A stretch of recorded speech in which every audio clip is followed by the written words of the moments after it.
देशाचा नागरिक झाला तर उद्याची इतकी सत्ता जर त्याच्या ताब्यात घेतली तर हा इमिग्रंट जो आहे, बाहेर चाललेला माणूस जो आहे, तो या देशावरती राज्य करेल आणि आमच्या लोकांना गुलाम करेल. मोदीने फक्त भारतालाच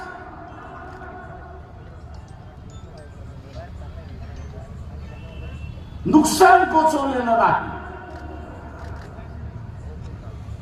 भारतालाच नुकसान पोचवलेलं नाही, तर त्यांनी जे भारतीय इतर देशामध्ये राहिलेले आहेत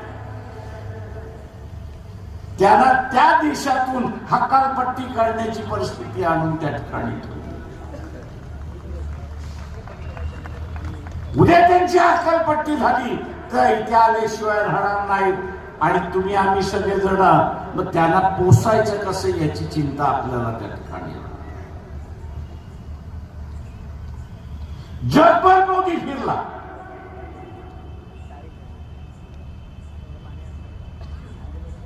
रशियाचं कच्चं तेल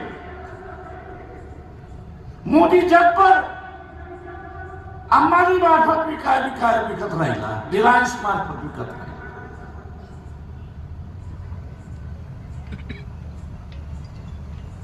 पण जे काय 12 दिवसाचं युद्ध भारताचं झालं, 4 दिवसाचं युद्ध झालं असं म्हणा, पाकिस्तान बरोबर एक देश तरी तुमच्या बरोबर उभा राहिला का? इथल्या मनोवादी हिंदुत्वाला विचारतो, एक देश तुमच्या बरोबर उभा राहिला का याचा असणारा खुलासा करा. आज हे काही नाही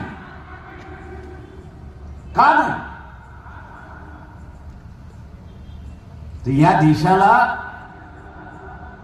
आता खतरा म्हणून समजल्या जात हे लक्षात